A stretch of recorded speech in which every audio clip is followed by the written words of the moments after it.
the young rabbi who was working there, he told me, he said, like, oh, there's this young Jewish man who came to our shul, like, maybe you want to meet him or like talk to him. And I was like, yeah, sure, of course. And now we started to talk, and we became friends really quickly. And it happened that David came back to the United States for a short vacation, but he's going back to Ukraine next week. So this is like the only opportunity was to like bring him here because he's going to be away again, and I'm very lucky. I guess we're all lucky that you're here. Okay, so what we'll do is we'll have like a conversation. I will ask some questions, and then we'll open up this for you. Or like if we're talking about something and you have a question that is related, please raise your hand, and we will ask that. And I will try to repeat the question so everyone can hear, okay? I hope so. Okay, so David, you are a combat medic. What does this mean? Well, before I answer that, I would like to take this moment to really thank you so much for having me. This is my first trip to Canada, and the kindness and the love that's been shown to me has far exceeded the reputation of the niceness of Canada. And thank you so much. And to have the honor of Leah and to be able to come up, it really meant a lot. And the rabbi's support for me, not only for my general well-being, but the support of my continuing goal to train and make Ukrainians self-sufficient in the medical field and combat medicine, that she's been there for me as a friend and as an extension you have. And if there's anything that I can do or any questions, don't be shy. But please take into consideration that this is a war. And a lot of the answers to some of these questions are not necessarily appropriate for all ages of people listening and where it would be. So if there's anything privately that anybody would like to discuss with me, I'm here until Monday and I'm at your disposal. And thank you. And to answer your question, combat medicine in itself, or what we call in Ukraine zero-line medicine, is the direct medicine that happens in combat. So typically, in like a NATO standardized team, like what you find here, the Canadian military or the American Army or the Israeli Army, whenever you go out into a combat mission, you have soldiers that are trained not only in war fighting, but in additional emergency trauma medicine. That in case we come across the event of when our soldiers are wounded from shrapnel, which is pieces from an artillery shell that penetrate the body, bullet gunshot wounds, concussions, mainly mass trauma, and skills to muscle memory to be able to respond in high stress events. Thank you. So you mentioned that you served in U.S. Army and Israel Army, and then in Ukraine Army. Can you tell us a little bit of why did you decide to become a combat medic to begin with? Well, I come from a really strong military family and military culture. I went into officer training corps when I was 12, went into the United States Army when I was 17. Combat medicine, to me, I always looked up to the medics. It wasn't until the last 30, 40 years that medics even carried weapons. So they were going into the thickest fighting in combat without carrying weapons, and I'd always admired that. I'd always admired the men that had fought before me. I was raised by my grandfather, who was a Second World War veteran that had fought against the Japanese in South Pacific. And he was attached to a medical unit, and it always admired the combat medics.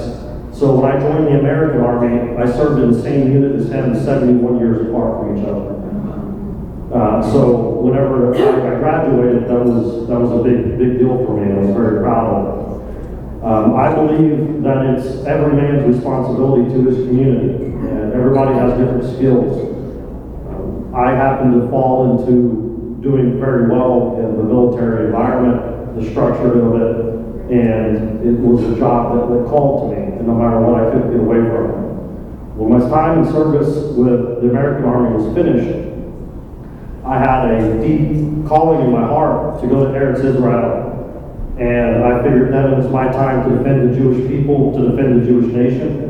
And at the time I was 23, and the cutoff was 24, and I was exempt from service. And I argued with the Israeli army for days, several days consecutively, before they let me in. And I'm so glad that I did. And it was a whole new challenge. It molded the way that I concepted the way that we fight. Because the Israeli army is different than any other army in the world, and the way that we train our soldiers and the ideology behind it. So after I finished my service there, when I was home and I seen what was going on in the conflict in Ukraine, it pulled on my heart, and I felt like I absolutely had to do something. So I was going through my house, gathering gear, packed a medical bag, bought a one-way plane ticket, and walked straight into a war zone. I technically, I was buying my very first ever house, and I closed on my house Friday morning, and Shabbat morning I woke up and I just couldn't get it off my heart, and I bought a plane ticket that morning for Sunday, and the next morning I got up and I started my trip to Ukraine, and just walked across the border. Just no plan, no nothing, just a med bag, and praying the whole time because I was in over my head. I really was. Thank you. Yes. Okay. Question number one. That question. Okay. I want to wish you a yasher kol on behalf of everyone, because as you know, as we all know, one who saves a life is as if you save the entire world, and that's what you do. So we all wish you the highest level of mitzvot that you perform. My question then is, with medic soldiers, are you saving lives? Is it only with soldiers, or is it with any involvement with the public?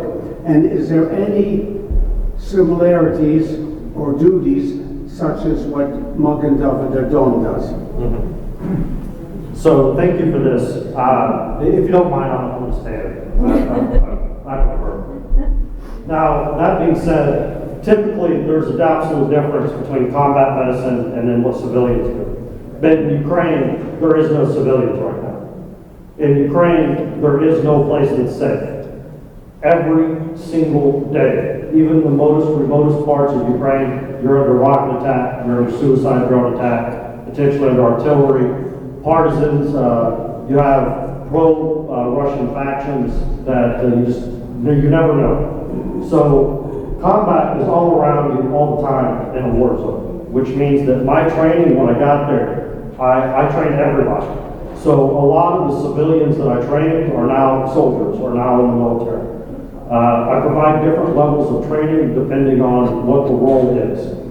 If I come across, there's times that I teach just basic first aid to civilians in 4-hour classes, 3 classes a day, constant rotation. But my main thing is I train trainers now. So I teach Ukrainians to train other Ukrainians so that I can devote my time to more serious trauma needs and not go back and forth on it.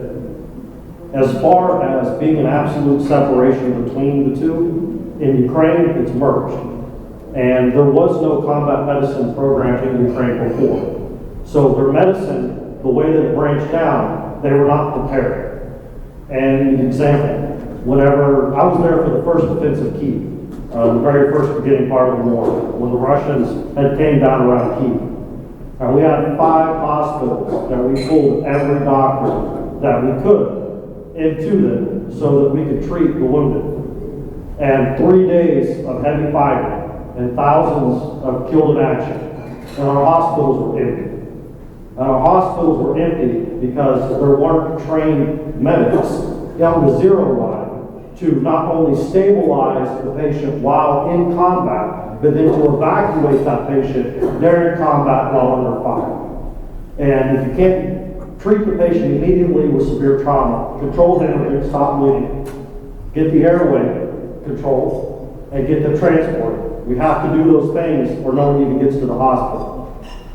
So it's became an integrated part, and over the last year, I've had the privilege of working with some of the best minds in Ukraine, developing different systems and setting up schools in various locations so that we can reach the most amount of people. Now, I've personally had about 1,400 students directly involved, and I've trained 70 instructors, and we've reached close to 12,000 people. Answer your question, sir? Yep. Just a further, is the home of Rabbi Schneerson the largest Chabad in the world? You mean his birthplace of Mykolaiv? What? Rabbi Schneerson's birthplace in Mykolaiv? Is that what you're referring to? I guess that's the name of this town. It's the largest Chabad out of 4,000 Chabads in the world. That's the largest one. It's acres, 6 buildings. I was reading about the other day. Have you been there? That's in It's Ziegler, that's a different one. Well, so I've not been to that location, but I was in Mykolaiv at the beginning of the war, and we were underneath heavy attack, and the fighting got me right up to the side of the road. And I was under a mortar, we were under direct mortars, and I fell back, and we got from the percussion blast to put me on the ground. And whenever I was coming to, I was reading a plaque that said this is the birthplace of Rabbi Schneerson. It was on the road. Wait a second, we have sorry. a next question. You said that when you were finished the U.S. military, you joined the Israeli military and found they're much different.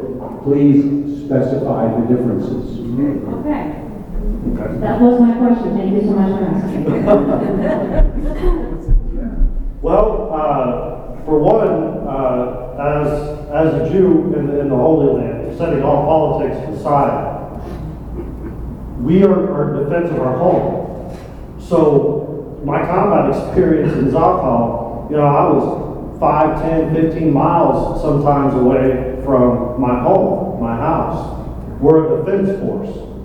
And that's what the first point of it is. Whereas the American Army, we're trained to invade a foreign country and to inhabit it for long periods of time. So we're trained to be able to be in an austere environment for a year at a time without being at home in the American Army. Sometimes longer, even up to 18 months. Whereas in the Israeli Army, even through basic training, I was home for Shabbat. So, two different things. Also, in Israel, everything's a negotiation. You can negotiate push-ups, you can negotiate time and service, you can negotiate everything. This is not a problem. Nobody, even our enemy, they don't like fighting before 10 a.m. So it's a little bit different. But it's done by motivation, self-motivation. And in Zakal, if you're self-motivated, you get the good units. You do what you're supposed to do. It's not a disciplined military. It's a motivational military. Whereas the American Army operates strictly off of discipline. You do what you're told when you're told how you're told to do it. So that's the biggest difference between the two. But having immersed in both and have made sergeant in both, it really brought two different styles together that allowed me to excel in Ukraine where other American soldiers didn't. Because American soldiers were showing up and expecting to operate inside a disciplined structure and make people have discipline. Well, I already knew what it was like to deal with people who had to self-motivate. So I just had to find what motivated the Ukrainians, how to speak to them, and to be able to get the proper discipline, to be able to unit cohesion and working together as a team, which is critical for any military.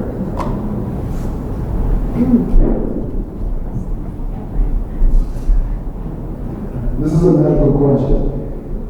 What kind of replacement fluids do you send every your medics into the combat zone? Well, typically, if you have on the scale of things, whole blood is a mess. We don't really have whole blood. That's not a thing. So underneath that would be plasma, then lactated ringers, and then saline. But most of the time we're sending lactated ringers, with the 2-to-1 volume. So you lose a liter of blood, we push 2 liters of lactated ringers. use any of the modern plasma expanders at all?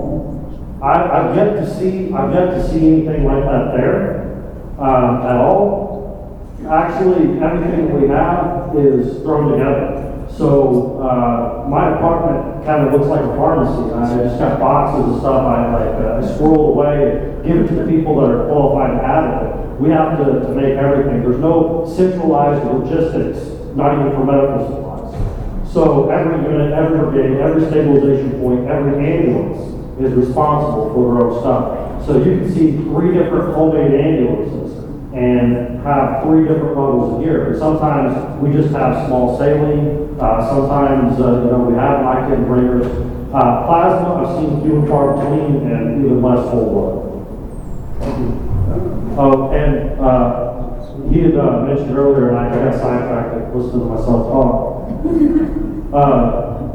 I worked with Mogadama over there, and I seen a huge portion of Jewish help. So I took a lot of videos and stuff when I was in Poplar. This ambulance driving down the road, and Marty Dog with big Star of David, and everything written on it. They didn't paint it, didn't color, did nothing. So just very bright. They're definitely making an impact, and I work with a lot of Israelis there, a whole lot of Israelis. But I think we're going to talk about being Jewish. If you have questions for that. So. There are no more questions for the public. Okay.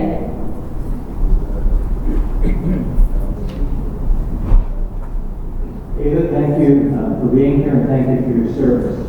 My question more has to do with you sort of left us hanging when you arrived in Ukraine, you walked across the border, and then how did you get integrated into being able to help and connect with the right people to offer your service? Well, without spending the next hour and a half, I'll give you the cliff notes.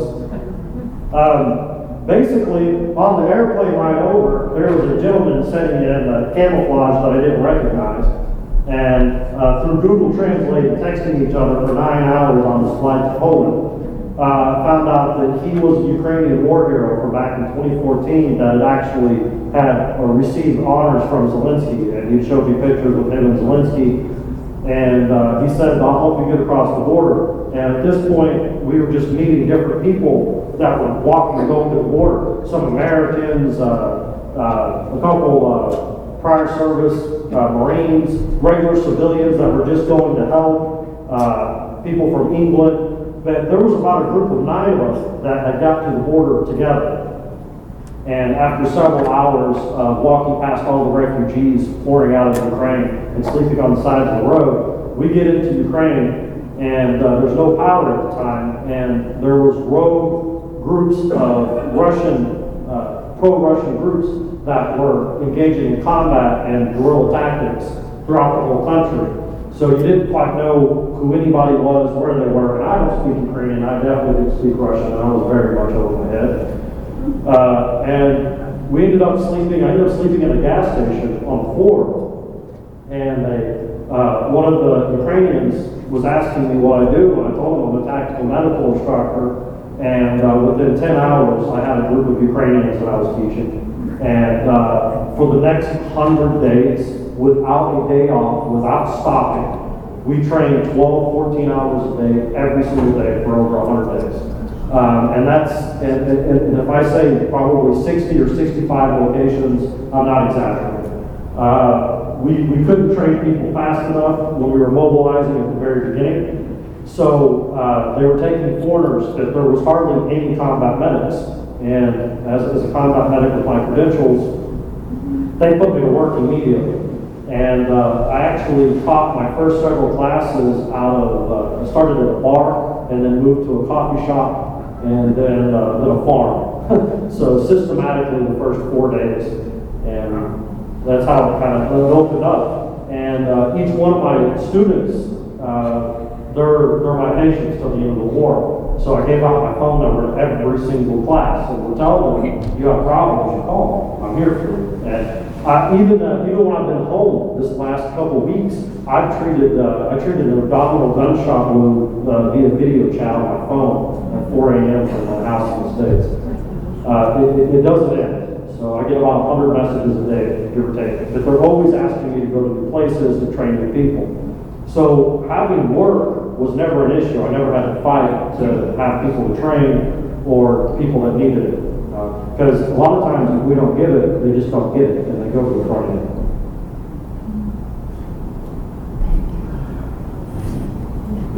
Are there Jews fighting along with the Ukrainians that are Jewish Ukrainians? So let's get to this question in a second, because I want to go also in that direction since we mentioned. I will kind of begin with sharing my own experience because it's very similar to what you were mentioning in a sense that when you get involved into this, action, working with volunteers, it's very fast. Like when the war broke out, the next day after the war, I already met a lot of people online with whom I started to work as a volunteer. And it's a very grassroots, self-organized kind of a country. In general, it has like a strong tradition of volunteers and, just people who are social activists. But it can be very overwhelming. And like working, 100 days without a day off. So I wanted to ask you specifically about how your Jewishness or your faith, what role does it play in your service? Easy question. Well, as the gentleman here said, to save a life is to save a world. And it's so fitting that he said that, because when I went through combat medic school the first time at 17, that's what I wrote on my inspirational plaque that we're allowed to have at our desk. And I carry that with me everywhere that I go. And the whole time I was there, in training I did, but I don't carry a weapon. To and from the front multiple times, not carrying a weapon. And my faith in Hashem, and what I always tell my medics, is that when you take care of people and your attention is there to bring them home, Hashem looks out for you and provides for you and does that. And I was listening to a rabbi talk, and was talking about the splitting of the sea, and that the first one in had to walk until the water hit his nose before it split. And that's essentially what it was like being in Ukraine. I was in over my head from beginning to end. There was no safety net. There was no outside security.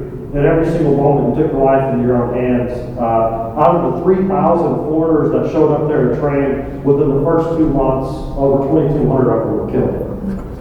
So there were next to none of us left alive to even move forward and to do it. And I've seen all kinds of different faiths coming out, especially everything from witchcraft to Christianity to stuff that I quite frankly I just did not understand. But also amongst that were Jews. And I'm talking some of the bravest people that I've ever met in my life. I've seen Chabadniks on the zero line, dressed in true Chabadnik fashion, doing what they can do. Some of them medics, not medics, delivering food. Synagogues binding together, hundreds of thousands of Jews that were taken out of Ukraine and welcomed into Israel, binding together and to come back and to really just help and be there with the war effort. And, I'll tell you a story. So I got this necklace that was given out in Breslau. So my Judaism comes from Ukraine, right? So Remy Nachman, the Baal Shem Tov, all this is Ukrainian. And my Breslau rabbi, before I left, he gives me this necklace with, a little scroll in it. And, when you're in high stress, high death situations, you hold on, you latch on to something. And I carried tefillin, and I carried a shofar with me everywhere I went. And I blew that shofar more than once in combat, which is a separate story. We'll talk about it tomorrow. Yeah, okay, yeah. So, this necklace, I'm working with this American, and a Ukrainian witch gave this man a necklace, and then it had like a charm, like a bird foot and other things in it, and it was weird. And he was always asking me about being Jewish. And he says, I wonder which one of our gods is real. And he smacks my chest where the necklace is. And his leather strap on his necklace broke. And that glass busted before it hit the ground. It was like nothing I'd ever seen before in my life. And that was at the beginning of the war. He just visited me in America. He's saved, thank God. And, he was telling me, he's like, I want to know more about the God of Abraham, Isaac, and Jacob. Like, he needs to share with me about this, so it definitely made a difference. Jews are very prevalent all over the place, and we're making a difference, as we should be making a difference. And that's our place, that's our role, is it not? I mean, I made a vow whenever I was in Zachal, the never again vow.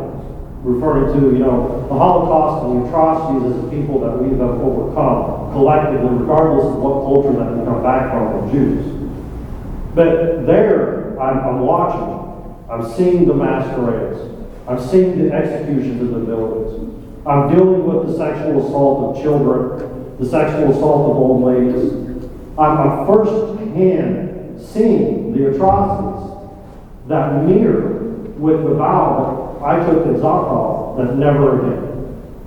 So, a lot of synagogues, a lot of Jews, but more importantly, I was able to be there for a lot of young Ukrainians that came up to me and said, my grandparents were Jewish, but now you're the first Jew that makes me want to understand why. And I had that happen to me a lot. I had young men with swastika tattoos tell me that their grandparents were Jewish and they want to understand. So we're there, and we're not all returned back yet, and there's still some of us that Jews that need to be pulled back. And since I've been there, I've seen a lot of it firsthand come to fruition. I want to ask a question that I'm sure interests a lot of people, since you already mentioned tattoos with swastika. What's your experience in Ukraine in general and in army with anti-Semitism and in Ukraine especially? Well, in my life, as a whole, I've experienced a whole lot of anti-Semitism.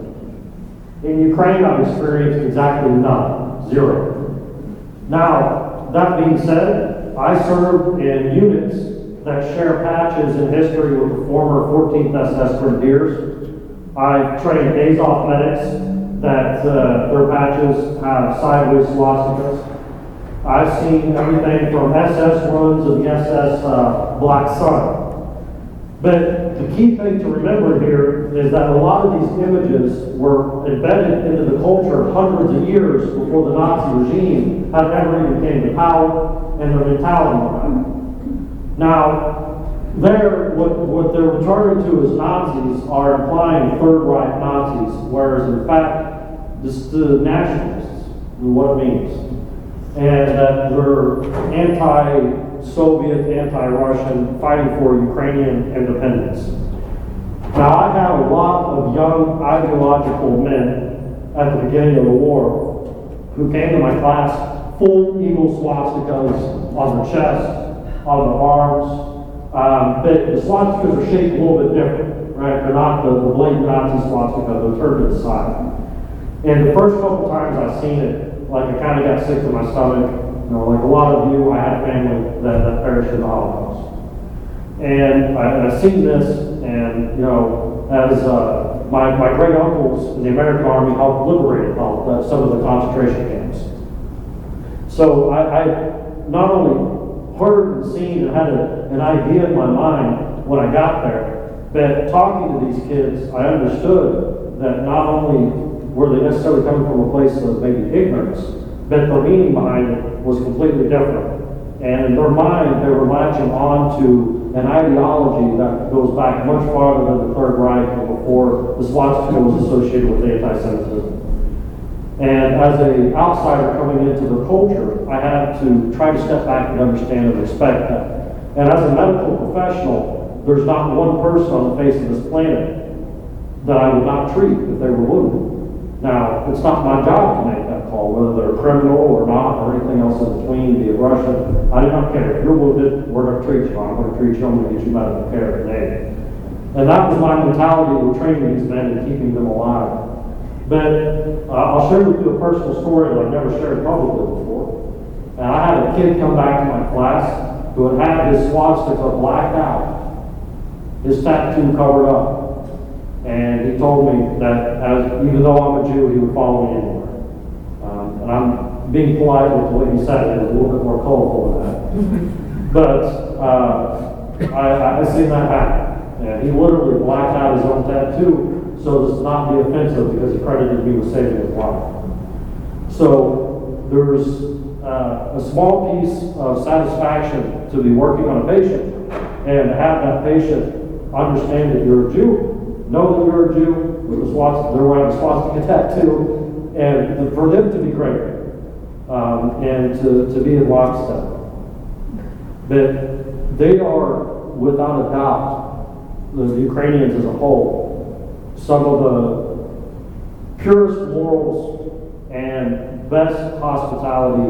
And like I said, I never one time experienced anti-Semitism. Thank you. Because when I say that, nobody believes me. Now you at least heard it twice. Thank you so much for sharing. I would like to ask you about the situation when it's about faith again, like a situation that you felt like tested your faith. Every minute I breathe over there. Okay, that's a good answer. So maybe can you say something about like your spiritual experience? Like, did anything change in your faith when you came to Ukraine?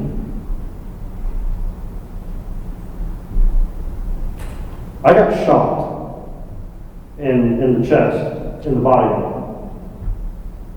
3 times. 3 separate times I've been shot in the arm. I've been blown up twice. I've been in an ambulance machine when we were coming back from Bakhmut. And I was putting a pulse oximeter on the finger of my patient, and in true fashion, if it can go wrong, it will. The pulse oximeter fell off his finger, hit the bottom of the ambulance, the batteries fell off, started rolling back and forth. And I reached out to go get it, and when we do, a mine goes off next to the ambulance, and it puts shrapnel through the side of the ambulance at an upward angle. If I wouldn't have reached down to pick up that pulse oximeter, I would have been casualty. I've seen things like that almost a daily basis.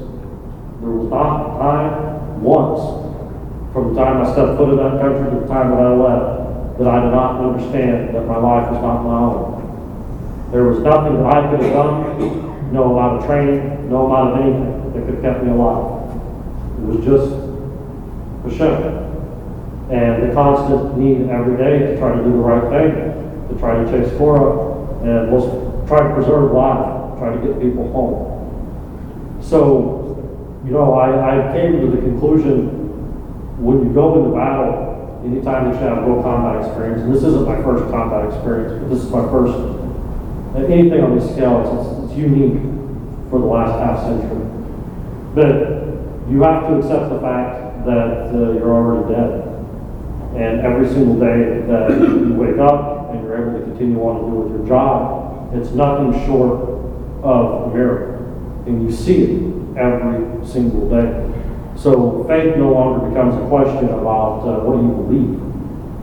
Whenever your whole life, your whole existence, and every aspect of it is being held and in the palm of Hashem's will, it really drives home that it's like that necklace.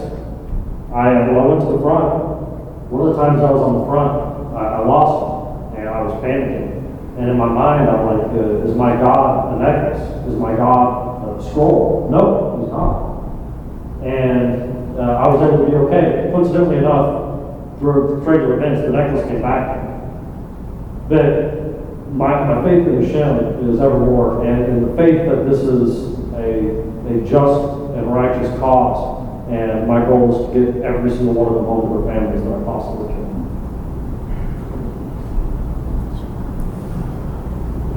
Does anyone have questions at this moment? Okay, you ask us. Okay.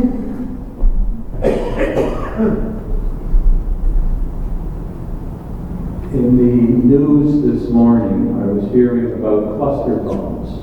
It was explained that a cluster bomb blows up in the air and releases multiple other tinier bombs that then go off, and these can harm civilians. And apparently the Russians have been using some of these, and now the Americans are going to send these same things to the Ukrainians to use. Now, is that appropriate? Where they were using. On the Russians, I presume. They have invaded Russia. Well, let's not make a mistake. War serves one purpose and one purpose only. That's to kill your enemy. That's to kill them. Execute them.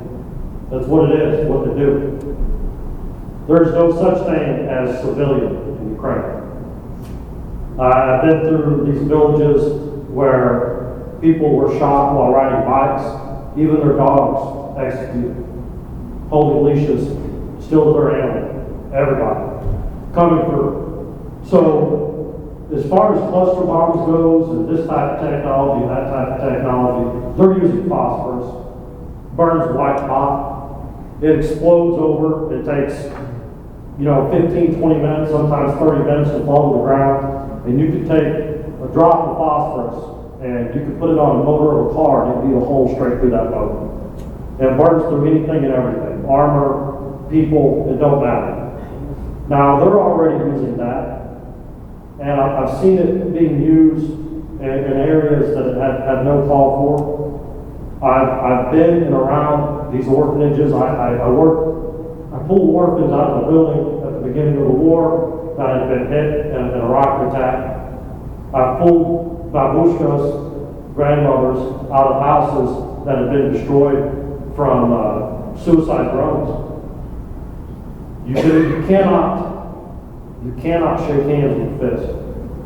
And the only thing that the Russians understand is the hardest line possibly drawn. That's it. That's it. They're there. They mean business. There's no mercy. There's no kindness. There's no retreat. There's no sympathy. There's nothing. It's the blackest black that you could possibly imagine.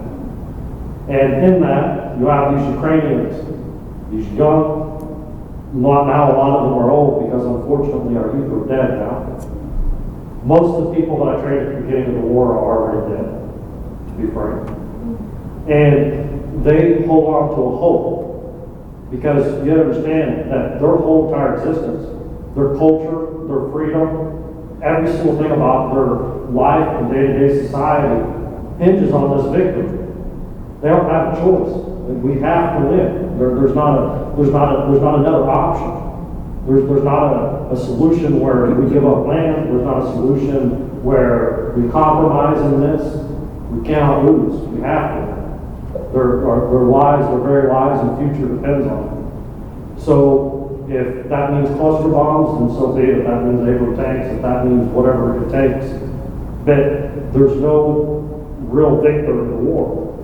Because even if Ukraine gets its independence, and we rebuild a democracy there, and Ukraine's able to pick itself up as a nation should be able to do so, they've had to sacrifice whole generations of their youth for this and to do this, as so many nations before us had to do, fighting for their independence.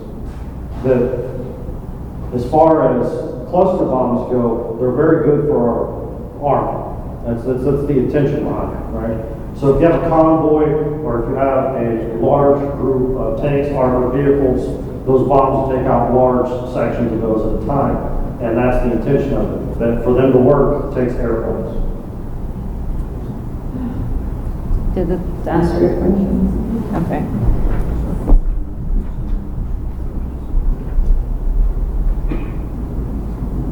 Do you see the end of this war happening in our lifetime? Yes. Well, it can't go on forever. It won't be anybody's own life.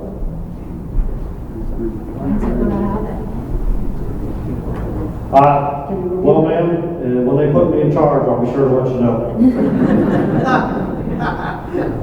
But the other thing that David said is that the war cannot go forever because there will be no more people to die, so it's going to end at its own point.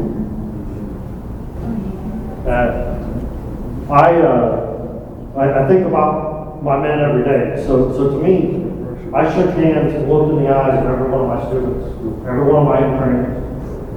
I had 267 combat patients directly under fire while there, and I had another 150 evacuations that I was able to do. And that being said, every single one of them is precious to me. They're not numbers, it's a life. That's a mother, that's a father, that's a brother, that's a sister, that's a son. Each one of those lives is precious. And even while we're talking right now, they're being extinguished. And they didn't ask for it. My students were baristas. They were lawyers. They were bartenders. They were waitresses. And now they're getting handed a rifle and being told you have to fight for your freedom. And they do. They have to.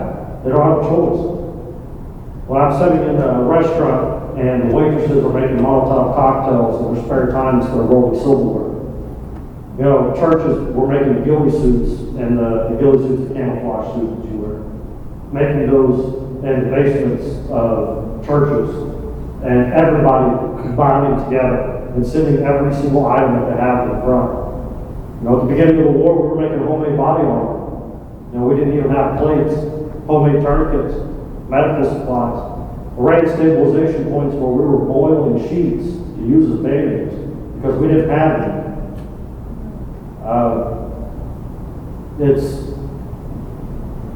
I don't know. There's not a second goes by that does not engulf me or I'm not thinking about my men.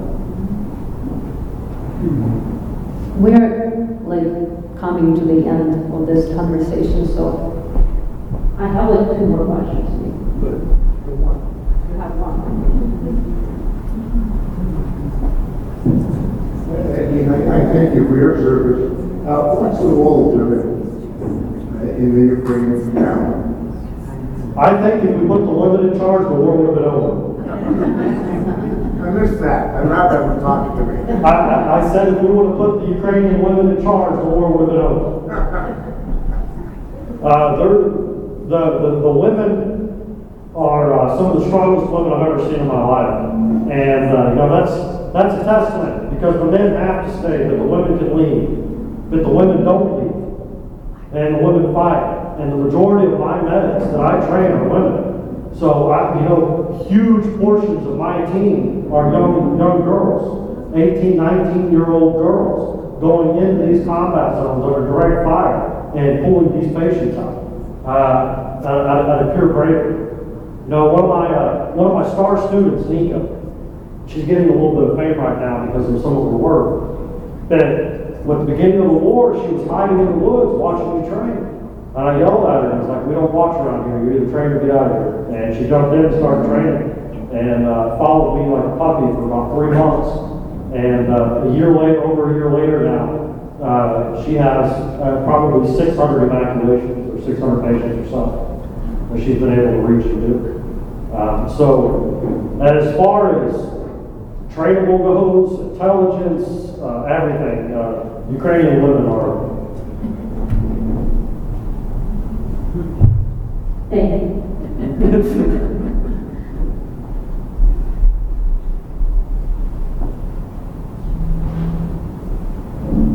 Thank you for everything that you're explaining to us.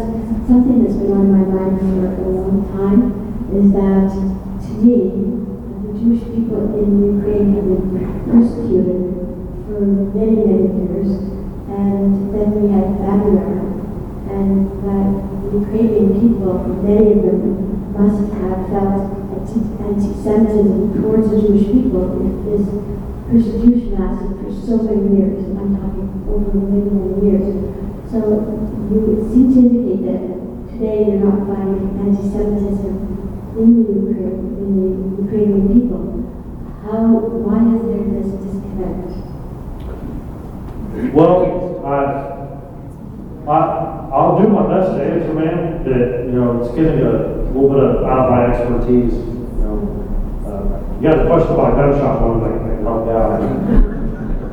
Well, no, a lot of it goes back Soviet times and hardcore Soviet persecution in itself of the Jewish people in and around. But there are tens of thousands, hundreds of thousands of Jews in Ukraine. So if the persecution in Ukraine really that hard over the last several generations, enough of us sure stayed there. So, I don't really know. I'm not Ukrainian. I didn't live in Ukraine before the war. I've never been to Ukraine before the war. I've only dealt with Ukrainians in Israel when I was living there. So to be honest with you, I can't speak as before the war. I don't have no experience. But what I've experienced now is camaraderie in absolute unison and lockstep. And, I came home, but I asked my synagogue to help sponsor me, because I had to buy everything I'll get paid for nothing I do. I spent my life savings. I'm bankrupt doing this. And I asked them to help me, and the first response was, why are you helping those Nazis?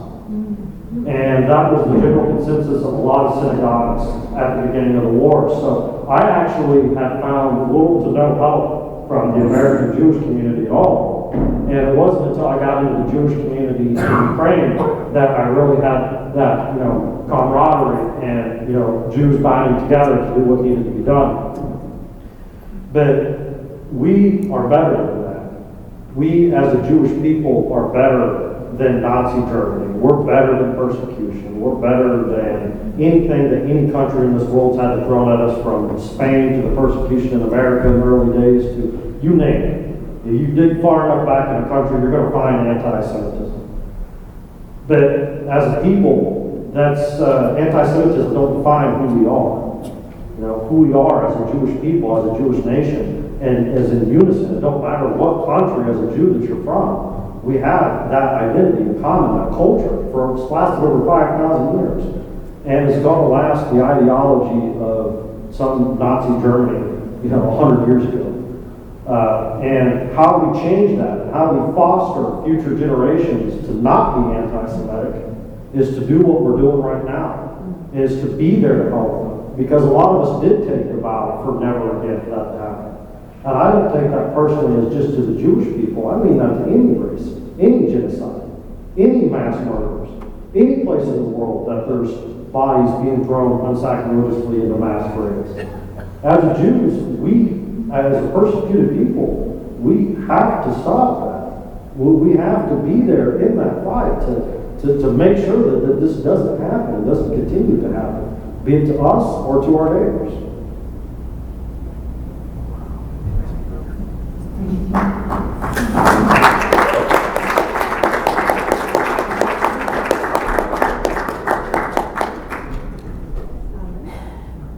I want to thank you from the bottom of my heart for being with us today and for everything that you said.